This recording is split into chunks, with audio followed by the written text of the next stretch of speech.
لیمانوی های عزیز سلام، امیدوارم که حالتون خیلی خوب باشه. به مینی دوره کالوکیشن خوش اومدین. توی این مینی دوره 12 جلسه‌ای قراره با هم دیگه 12 موقعیت مختلف رو بررسی بکنیم و کالوکیشن های مربوط بهش رو یاد بگیریم. اما قبل از هر چیزی بریم ببینیم اصلا کالوکیشن چی هست، به چه مفهومیه، به چه کار ما میاد و اینکه نمیدونم تا حالا شنیدین بهتون میگن مثلا یه لغتی رو که یاد میگیری فقط خود لغت رو یاد نگیر، کالوکیشن های مربوط بهش رو هم یاد بگیر. ببینیم مثلا اینا مفهومش چیه همه اینها و بعد بریم سراغ درس اولمون از مینی دوره کالوکیشن با موضوع فامیلی یا خانواده. یه مثال فارسیشو اگه بخوام بهتون بگم برای اینکه توی زبان فارسی هم براتون قابل لمس‌تر باشه، مثلا برای شستن دست ما توی فارسی بگیم دستاتو بشور یا دستاتو شست و شو کن، هر تاش داره مفهوم رو میرسونه، اما ما رایج‌تره که توی زبان مادریمون کدومو استفاده کنیم؟ میگیم دستاتو بشور، درسته؟ این در واقع کاربرد کالوکیشن ها هستش که به شما نشون میده اون مفهوم صحیح رو با ترکیب چه کلماتی کنار هم دیگه بچینین. در واقع کالوکیشن ها به شما توی زبان انگلیسی هم قراره همین رو برسونه. مثلا اینکه من بگم I saw a dream یا I had a dream، کنار کلمه dream وقتی میخوام بگم یه خوابی دیدم، بعد کدوم رو استفاده بکنم؟ ما خیلی اوقات ذهنمون میره سمت فارسی و شروع میکنیم ترجمه کردن که این کار خیلی اشتباهه. به خاطر همینم هست که میگن وقتی شما یه کلمه جدید دارین یاد میگیرین، حتما توی دیکشنری که دارین سرچ میکنین معنیش رو، کالوکیشن هاش رو هم سرچ بکنین. یعنی مثلا ببینین کلمه dream رو اگه سرچ کردین ببینین چه معنی داره، کالوکیشن هایی که با کلمه دریم ساخته میشه رو هم چک بکنین.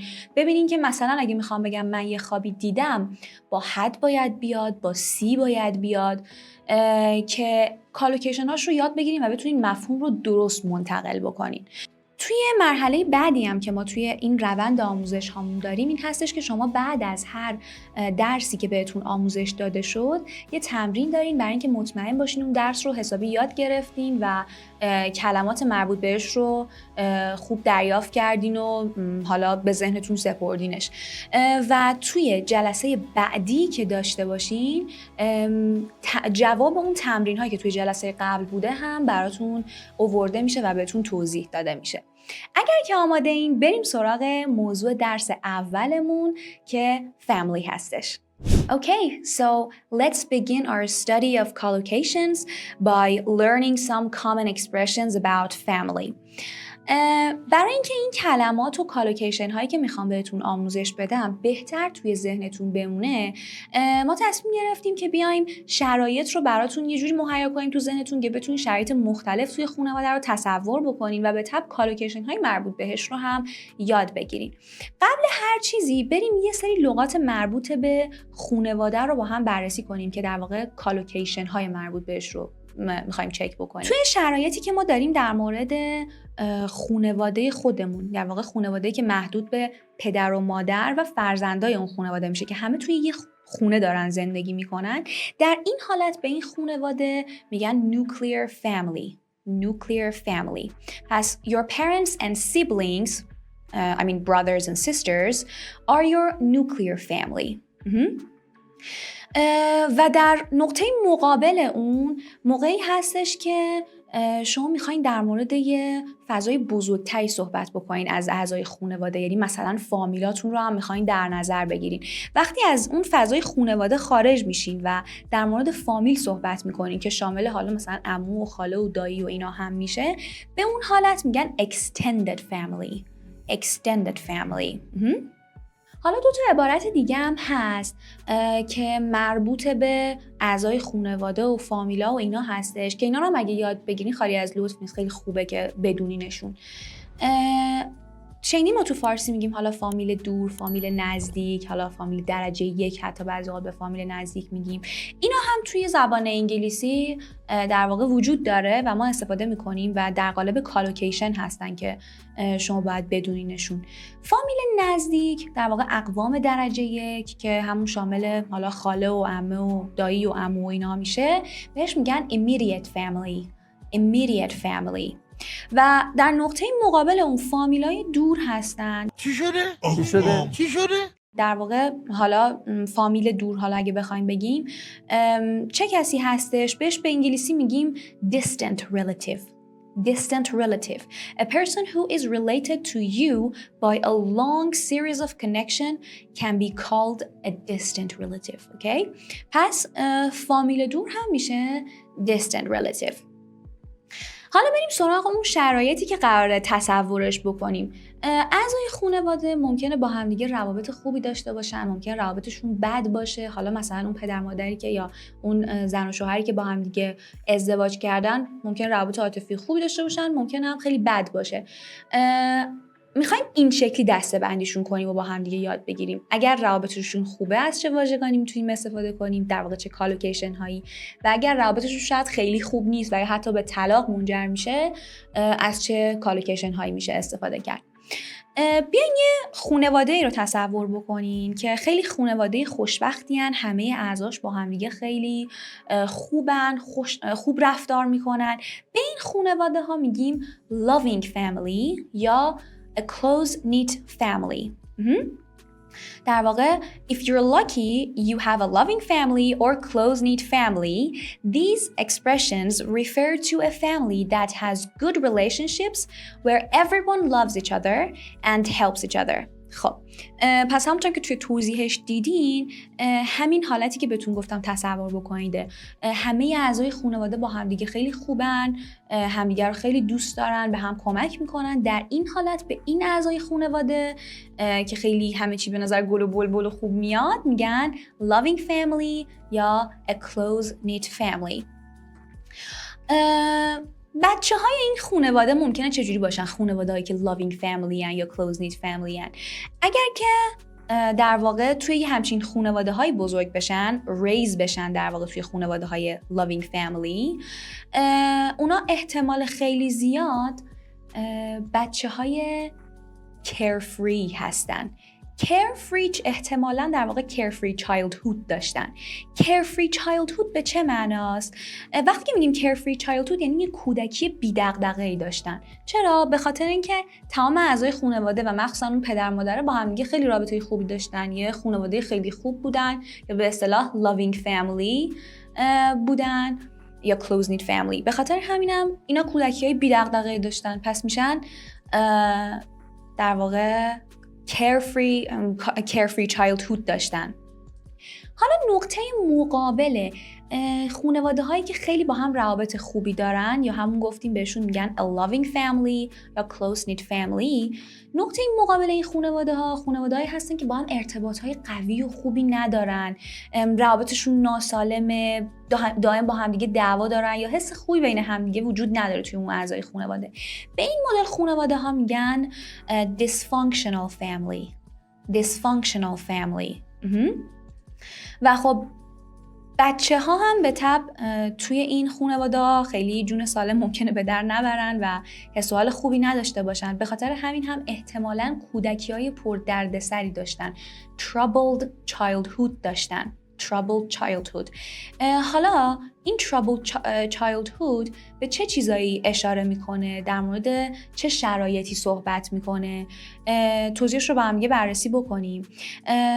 If the children experience abuse, poverty or problems with the law, we can say they had a troubled childhood. در واقع وقتی بچه ها ممکنه ازشون سوء استفاده شده باشه، فقر تجربه کرده باشن و یا مشکلات قانونی براشون پیش اومده باشه توی زمان کودکیشون، در این حالت این بچه ها troubled childhood داشتن، یعنی کودکی پر دردسر و پر دغدغه‌ای داشتن.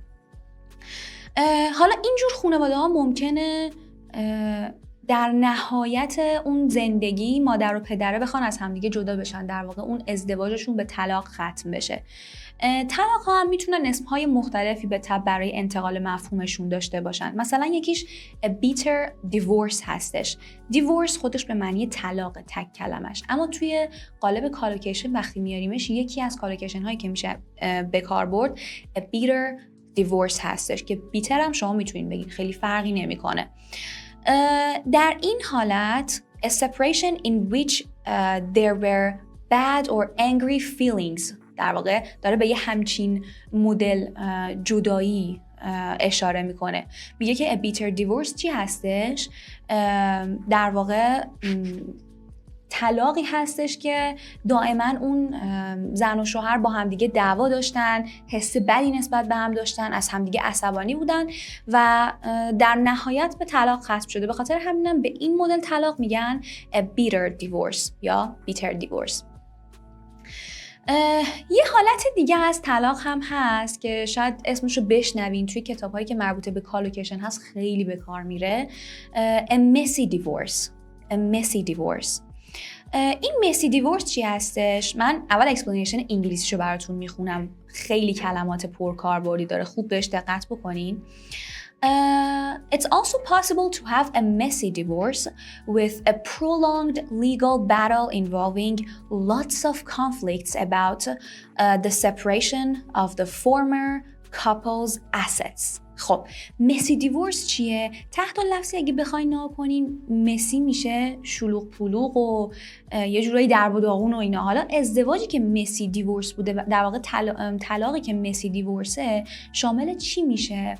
یه طلاقیه که داره اون مراحل قانونیش و اون طلاقه طول میکشه، اون پروسه طلاقه، به خاطر اینکه یه سری درگیری‌های بین این زن و شوهر وجود داشته، ممکنه حالا سر مسائل مالی و اون دارایی‌هایی که بین این اعضای خانواده بوده یا چیزایی مثل این، و یه خلاصه نوعی از در واقع طلاقی که پر از دردسر بوده و با خودش کلی حالا دردسر به بار آورده و طول کشیده. به یه همچین حالت از طلاقی میگن مسی دیورس.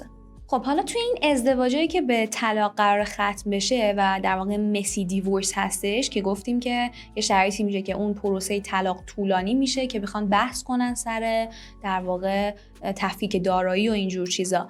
اون تصمیماتی که گرفته میشه برای تفکیک دارایی در واقع به یک توافقی طرفین میرسن، حالا اون زن و شوهری که با هم دیگه دارن از هم دیگه طلاق میگیرن، توی دیورس ستلمنت اتفاق میفته.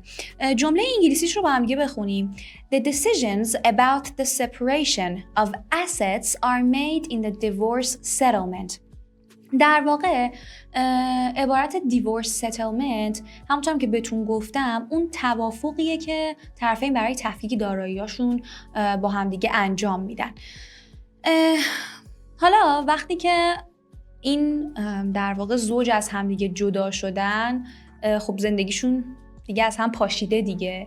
وقتی که زندگی دو نفر از هم میپاشه، حالا شاید تو فارسی شنیده باشین، معمولا قدیمی‌ها شاید بیشتر از این کلمه استفاده کنن، از این عبارت بگن طرف خانه خراب شد، خونه خراب شده انگار. خب ما توی زبان انگلیسی هم اینو داریم، بهش میگن a broken home. در واقع توضیحش این هستش: A family in which there are divorces or separations is sometimes called a broken home. در واقع این آدم ها دیگه خونه زندگیشون ویرون شده دیگه، از هم پاشیده و نابود شده.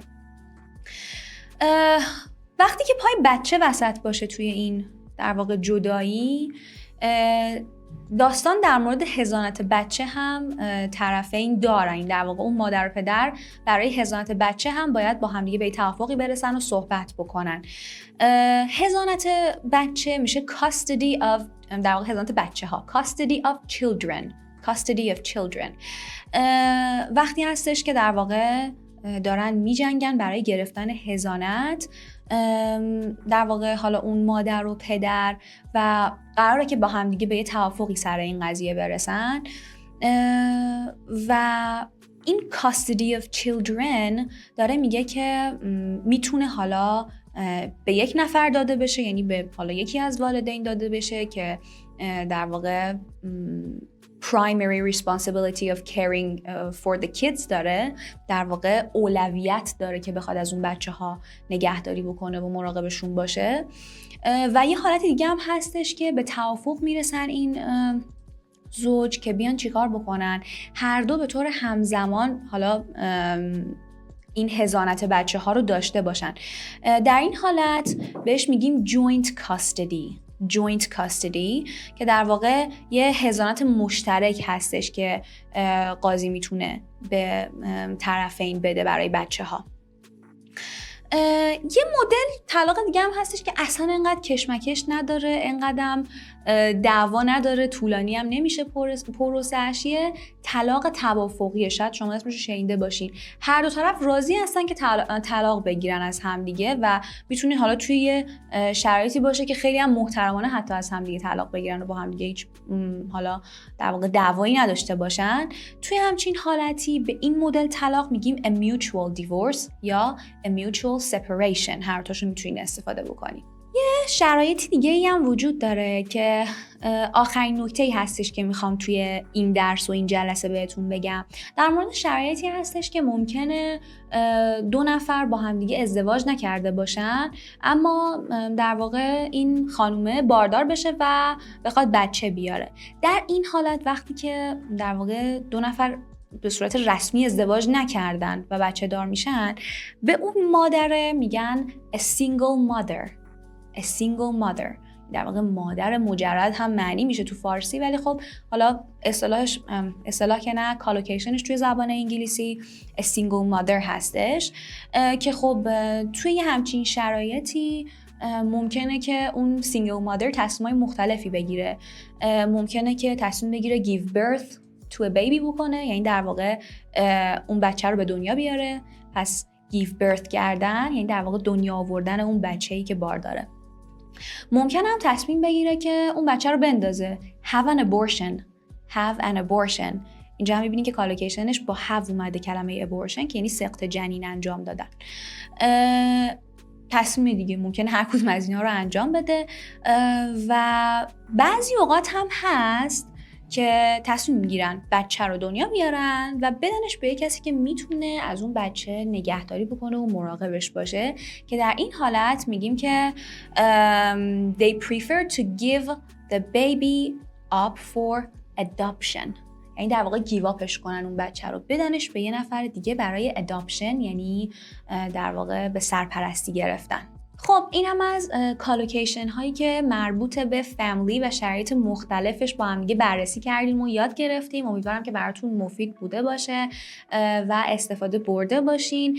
برای اینکه بتونین این کالوکیشن ها رو تمرین بکنین و خودتون رو محک بزنین و ببینین که خوب یادش گرفتین یا نه، براتون یه سری تمرین روی صفحه میاد که بهتون توصیه میکنم اسکرین شات بگیرین، انجامش بدین و توی جلسه بعد اساتید ما براتون تمرین رو حل میکنن تا از درستی اون تمرین ها مطمئن بشید. این هم از درس اولمون مربوط به کالوکیشن هایی که مربوط به خانواده و فامیلی بود و یاد گرفتیم. امیدوارم که ازش لذت برده باشین.